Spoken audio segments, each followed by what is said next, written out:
Alors, je suis en train de finir de mettre en route et puis on attend évidemment que les gens se connectent.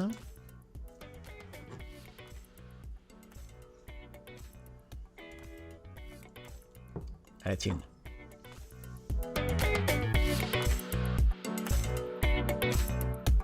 Une action commerciale pour recontacter des gens avec qui j'ai parlé, mais je suis un petit peu moins en contact directement. Donc relancer des contacts avec lesquels j'ai eu des interactions il y a un certain nombre de temps. Donc là, on a imaginé que c'était plus de 6 mois. Évidemment, tout ça, c'est très paramétrable. Et on va regarder ensemble comment on peut faire ça dans Salesforce. Juste en quelques mots, pour ceux qui nous connaissent peut-être moins, nous sommes intégrateurs Salesforce. Bon, ça fait un peu plus de 10 ans qu'on fait ce métier-là, on ne fait que du Salesforce. On a déployé un peu plus de 300 projets, donc avec des cas d'usage, des variétés très, très riches, plutôt dans des environnements PME et compte moyen. Et on a l'honneur de recevoir le prix de la satisfaction client 2023 par Salesforce. Donc effectivement, on est très fiers d'avoir des clients qui sont heureux de notre travail et qui profitent à plein de ce bel outil qu'est Salesforce. Et notre vocation, c'est de vous aider à en tirer le meilleur parti.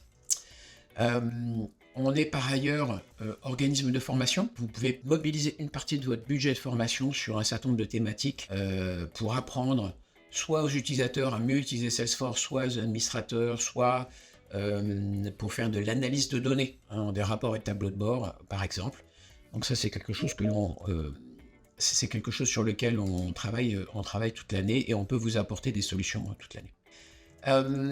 Continuons notre petit parcours. On a également une brique d'édition de logiciels. Je vais y passer très très vite, puisque une de nos spécialités, c'est d'aller faire de la synchronisation entre du Salesforce et du Sage. Et puis, nous avons également à notre arc la composante Salesforce B2B Commerce, c'est-à-dire la capacité de mettre en place un site de commerce sur les briques Salesforce à destination plutôt des environnements B2B. Donc ce n'est pas des environnements de type commerce grand public, mais auprès de partenaires que vous connaîtriez déjà. Bien sûr, nous sommes à votre disposition pour reparler de ces sujets-là, ce qui n'est pas le sujet central de notre session ce matin. Et notre session ce matin, c'est de se dire je vais mettre en place dans Salesforce les moyens de recontacter des personnes avec lesquelles j'ai eu une interaction, mais sur lesquelles il n'y a pas eu d'avancée suffisamment significative. Alors on peut de façon générale réexpliquer pourquoi c'est intéressant. Je vais peut-être enfoncer un petit peu des portes ouvertes, mais évidemment c'est de la récupération de clients perdus. Ça peut être effectivement des opportunités de vente croisée. C'est-à-dire on avait fait une première prestation ou un premier produit auprès de ce client-là, il n'est pas forcément au courant de tout ce qu'on peut lui proposer de façon complémentaire.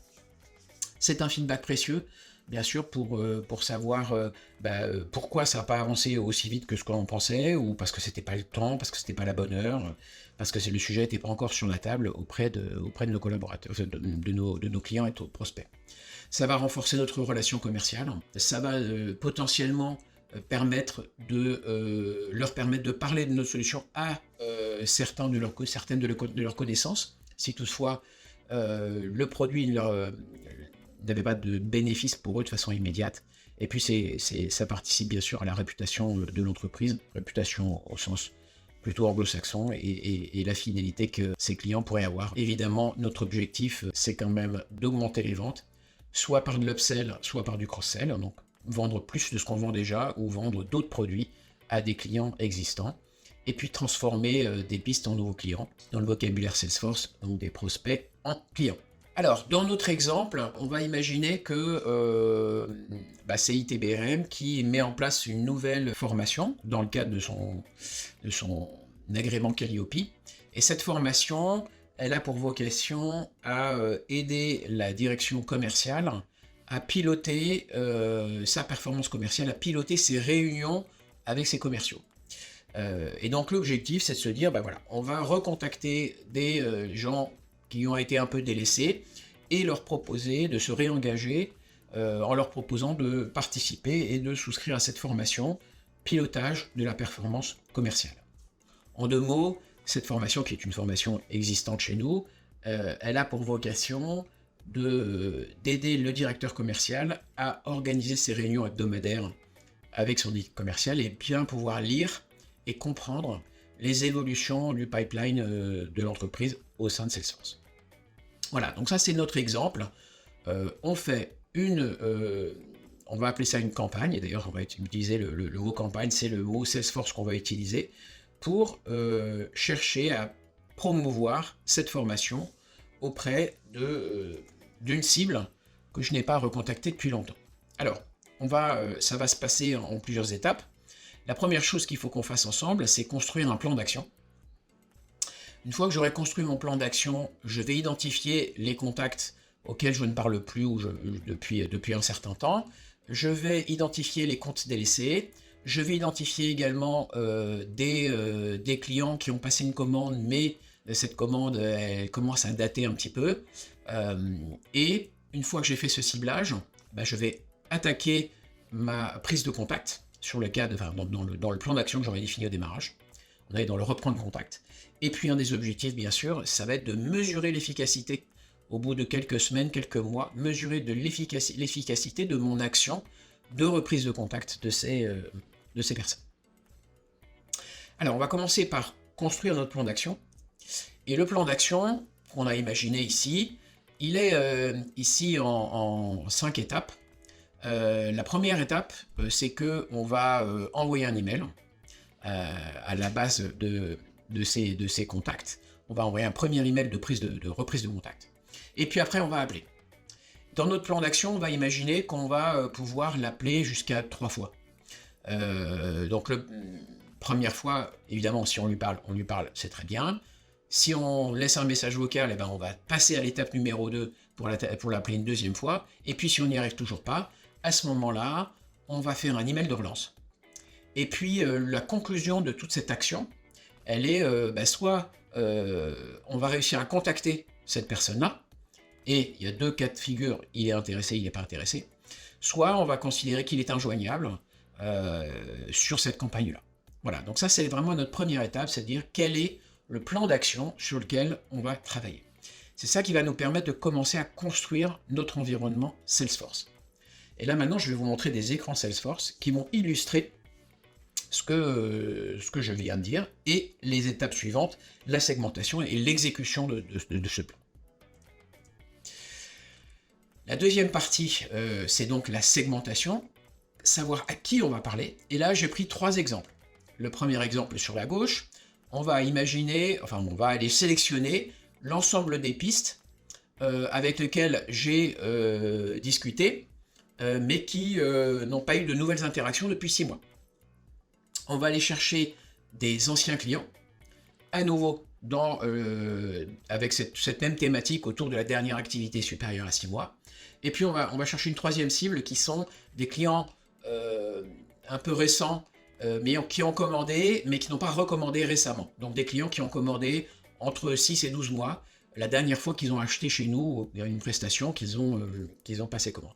Voilà, donc on a une triple cible, et on va regarder comment, évidemment, on va travailler sur cette triple cible. Alors, rentrons dans des écrans Salesforce, et là, on va voir, pour ceux qui ne connaissent pas, utiliser effectivement cet onglet qui s'appelle Campagne, qui est une fonctionnalité standard de Salesforce, dans lequel je vais pouvoir aller indiquer un certain nombre de choses. Je vais déjà indiquer effectivement que c'est une campagne qui a vocation à vendre de la formation. Je vois que c'est une campagne qui est en cours, elle est active. Et voilà, l'objectif, c'est de proposer à d'anciens contacts de nouvelles formations à destination des commerciaux. On peut avoir une date de départ, une date de fin. Voilà, on va commencer cette campagne aujourd'hui et on va imaginer que j'ai 15 jours pour les réaliser. Et ce qui est intéressant, c'est que je vais pouvoir essayer, dans la mesure de mon retour sur investissement, identifier en disant, tiens, l'objectif, c'est qu'on arrive à gagner 10 000 € sur cette campagne de relance. On peut avoir également un coût prévu pour la campagne. Si j'ai peut-être un graphiste que je dois faire intervenir, peut-être une page web à mettre en place, une page d'atterrissage, voilà. Ici, j'ai imaginé que notre objectif, c'était de gagner 10 000 € et qu'on avait un budget de 1 000 € dans le cadre de cette campagne. La structure de la campagne est prête. Maintenant, il faut mettre dans la campagne le plan d'action que l'on a imaginé juste avant. Ce plan d'action, il va se constituer autour d'un objet enfant de la campagne qui s'appelle les statuts de membres de campagne. Et je vais créer des statuts pour chacun des items que je vous ai mentionnés tout à l'heure. Donc la première étape, c'est envoyer un email. Alors on est toujours dans un verbe au présent. Qu'est-ce qu'il faut que je fasse maintenant, jusqu'à ce que la campagne soit terminée. Donc la première étape, c'est qu'est-ce qu'il faut que je fasse maintenant? Il faut que j'envoie un email. Après, il faut que je fasse un appel. Après, il faut que je fasse un appel, jusqu'à ce que j'ai réussi à le joindre, et ou pas. Donc un statut final serait, finalement, il est injoignable, et dans le cas où j'ai réussi à lui parler, il y a deux cas de figure, soit il est intéressé, soit il n'est pas intéressé.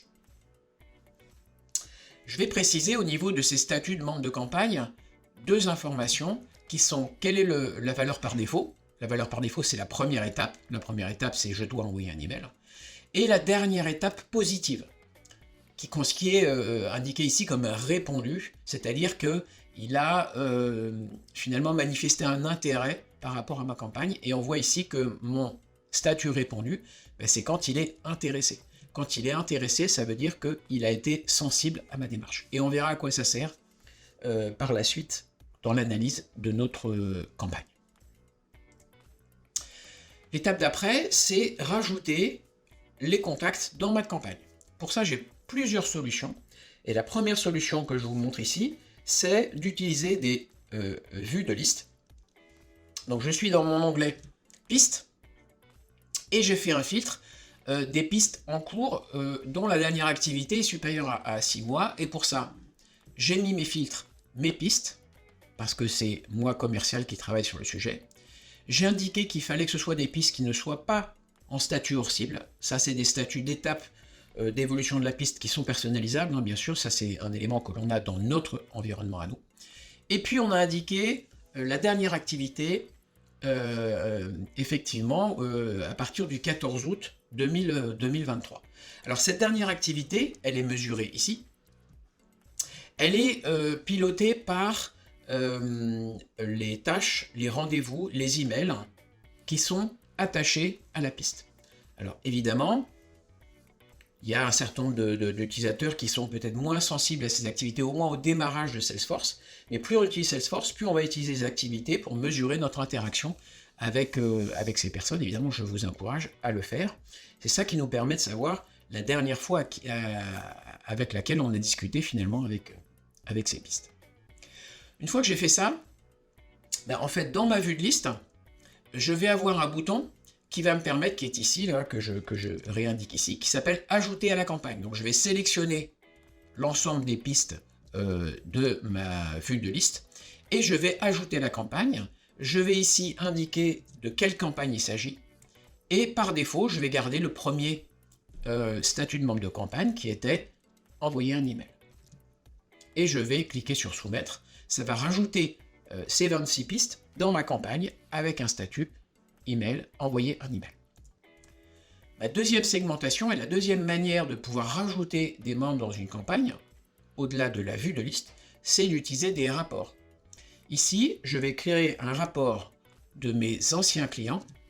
Donc ici, je vais aller chercher tous les comptes qui sont identifiés comme des anciens clients. À nouveau, je m'appuie sur évidemment le modèle de données que j'ai mis en place dans mon Salesforce. Ça peut être un peu différent dans votre environnement à vous. Et je vais identifier effectivement à nouveau la dernière activité supérieure au 14 août 2023. Je m'appuie sur la même mécanique qui est de dire dans les interactions que j'ai eues, dans les activités de Salesforce, quelle est la dernière activité qu'il y a eu. Pour ça, il y a tout un tas de mécanismes dont on pourra reparler, qui peut être par exemple la remontée automatique de tous les rendez-vous à Outlook ou Gmail dans du Salesforce. Ça va compter comme une activité.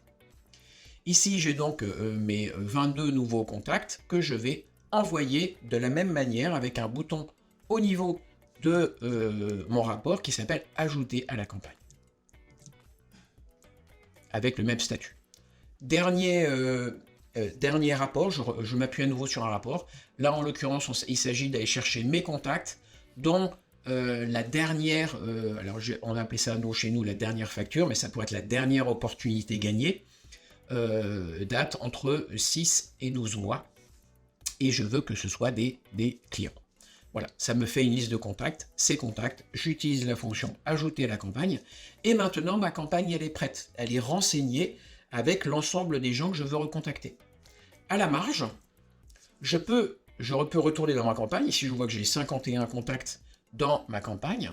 Je peux aller rajouter aussi manuellement, soit depuis ma campagne, soit depuis une piste, soit depuis un contact, individuellement, quelqu'un que je souhaiterais ajouter à la campagne. Donc, on a vu, il y a 3 modes pour aller renseigner une campagne. Soit on le fait à partir d'une vue de liste, soit on le fait à partir d'un rapport, soit on peut le faire de façon unitaire sur la base d'une piste ou d'un contact que l'on voudrait rajouter à cette campagne. Tout est prêt pour démarrer notre travail. J'ai maintenant, moi en tant que commercial, le job d'aller recontacter ces 51 personnes qui sont à la fois des pistes et des campagnes. Comment ça va se passer? Bien, je vois ici, je suis toujours dans ma campagne et je vais aller voir l'ensemble des membres de ma campagne. Donc j'ai à la fois ici tous des pistes ou des contacts un petit peu plus bas, il y aurait des contacts, des personnes que je dois recontacter. La première chose que je vais faire, c'est que je vais sélectionner l'ensemble des personnes et je vais utiliser les fonctions d'envoi d'email de liste. Donc dans ma campagne, j'ai une fonction qui s'appelle envoyer un email de liste dans lequel je vais pouvoir construire un email qui va être personnalisé en fonction des informations qui se trouvent présentes soit dans mon contact, soit dans ma piste. Donc ici, 2 exemples de personnalisation simple qui sont le prénom de mon contact et puis le nom de la société auquel il appartient. Évidemment, je pense bien, et ça on est dans notre démarche marketing, d'avoir des call to action, en bon français, des moyens de prendre contact avec moi, soit en leur proposant d'aller visiter notre page de formation, soit directement d'avoir un bouton de prise de rendez-vous dans le cadre de cette opération. Je vais pouvoir donc envoyer cet email à l'ensemble des individus qui font partie de ma campagne.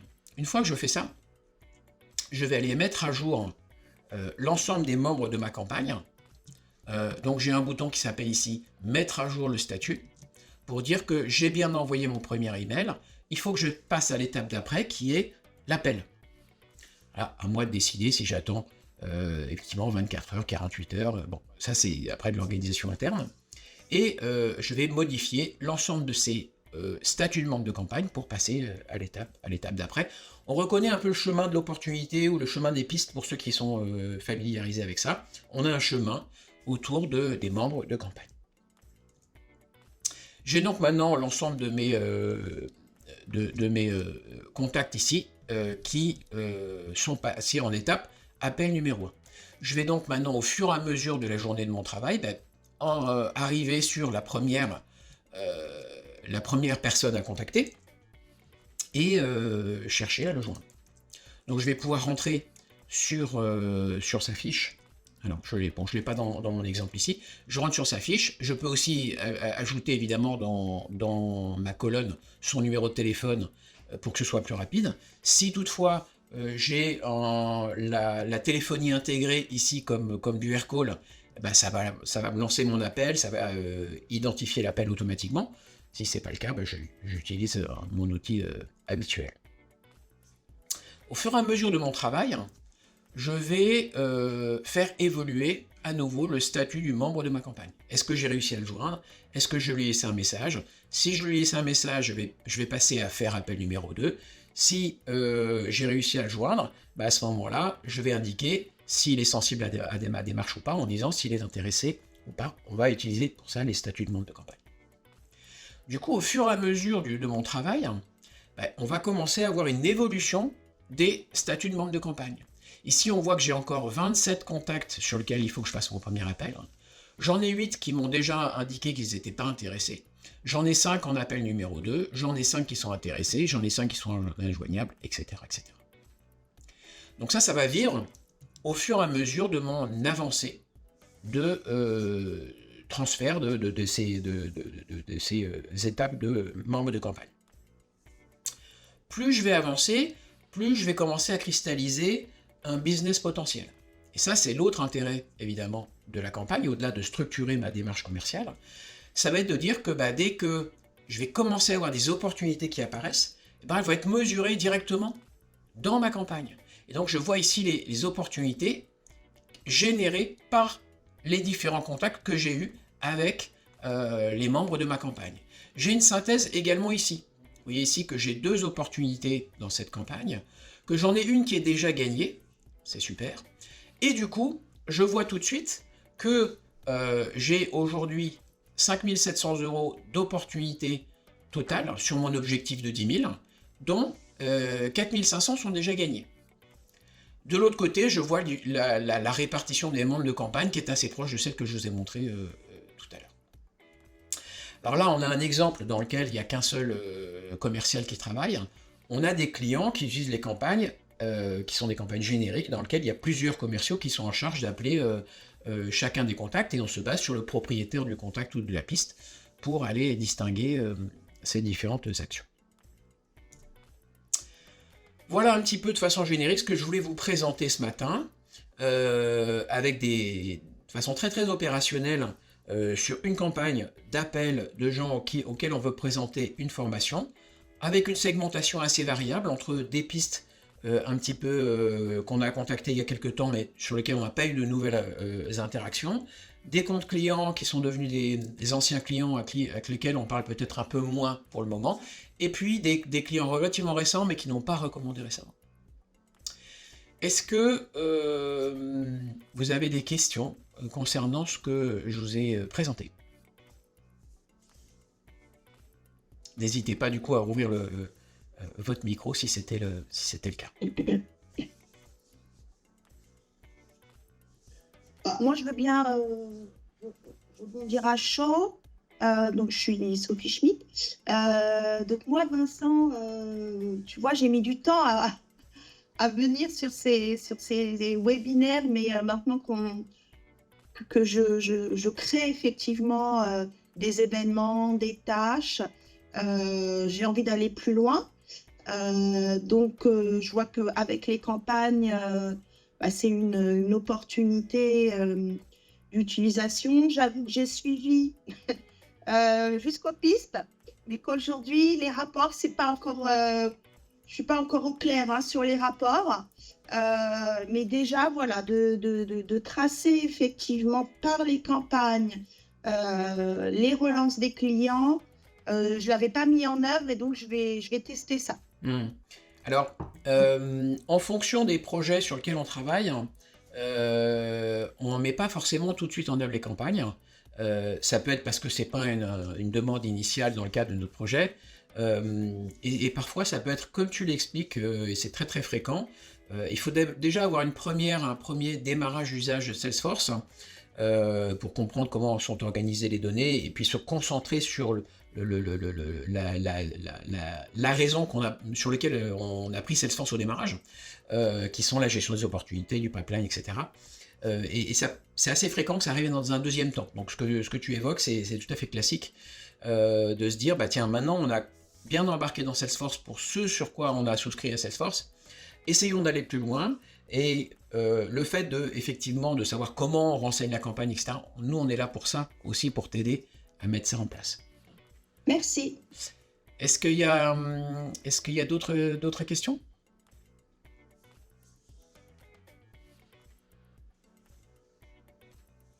Ok. Écoutez, je vous remercie, et l'idée c'est de se dire maintenant comment on fait, et ça va en partie peut-être répondre, Sophie, à ton point. On a imaginé un pack de 5 heures pour vous aider à mettre en place vos premières campagnes. 2 cas de figure, on peut le faire dans un de nos contrats de support. On a 2 types de contrats de support. On a un contrat de support coach dans lequel on va faire les choses pour vous dans Salesforce en fonction de vos demandes. Et puis on a un contrat de success coach qui est plus dans une démarche de transfert de compétences, dans lequel on va vous aider et on va vous montrer comment le faire vous-même pour pouvoir mettre en place et faire le suivi de ces campagnes. Ce pack de 5 heures, il est découpé comme suit. Donc il y a de la mise en œuvre initiale dans Salesforce, il y a de la formation des utilisateurs, et puis il y a de l'accompagnement sur les premières campagnes et le suivi pendant 2 heures. Et bien pour ça, je suis évidemment à votre disposition pour en parler, ainsi que Audrey, bien sûr, dans notre équipe. Et puis, j'espère surtout que vous avez apprécié, vous avez appris des choses dans le cadre de ce webinaire. Et je vous remercie d'avoir participé.